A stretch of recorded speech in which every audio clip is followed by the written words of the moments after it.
منبع جود و سخا بھی ہے، جو بیع کرے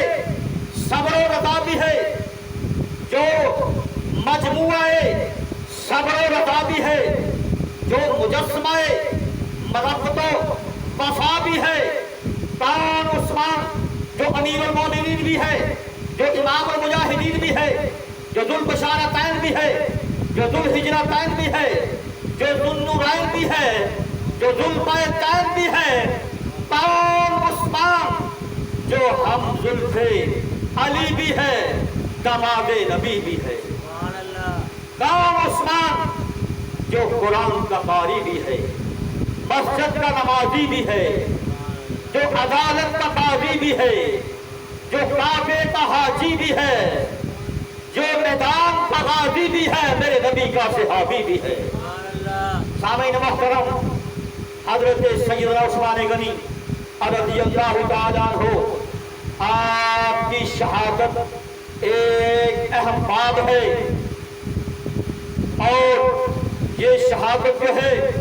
یہ ایک بڑا مسلمانوں کے ساتھ ایک بہت بڑا المیہ ہے، کیونکہ ہمیشہ سے یہودیوں نے مسلمانوں کے خلاف، اسلام کے خلاف سازشیں کی ہیں، ہمیشہ کرتے رہے ہیں۔ شہادت مولا علی ہو، شہادت عثمان غنی ہو، شہادت عمر فاروق ہو، شہادت امام حسین ہو، ان یہودیوں نے دولت دے کر، پیسہ دے کر ان مسلمانوں میں چند غداروں کو خریدتے ہیں، مسلمانوں کے خلاف سازشیں کرتے ہیں۔ ہمارے ملک پاکستان میں بھی ایسا ہی یہودیوں جو غیر مسلم ہیں، وہ ان قوم کو پیسہ دے کر، لالچ دے کر، عزیزان گرامی، انہی میں سے مسلمانوں کو، ایسے غداروں کو وہ خریدتے ہیں، پیسے کی دولت دے کر ان کو خریدتے ہیں۔ اور ایسا ہی حضرت عثمان غنی رضی اللہ تعالیٰ عنہ کے متعلق یہودیوں نے مسلمانوں میں سے چند افراد کو خرید کر انہوں نے بغاوت کی ہے، اور انہوں نے مدینہ المنورہ جو دار الخلافہ ہے اس پر چڑھائی کر دی ہے، اور سیدنا عثمان غنی رضی اللہ تعالیٰ عنہ مسجد میں، مسجد نبوی میں آپ خطبہ جمعہ ارشاد فرما رہے تھے کہ ان یہودیوں نے، باغیوں نے آ کر حملہ کیا ہے، آپ پر سنگماری کی ہے، عصائے مبارک کو توڑ دیا ہے، اور آپ پر نماز پڑھنے پر پابندی عائد کر دی گئی ہے، نماز پڑھنے پر پابندی عائد کر دی گئی ہے، آپ کے گھر کا چاروں طرف سے محاصرہ کر دیا گیا ہے۔ عزیزان گرامی، اور یہودیوں نے اور منافقوں نے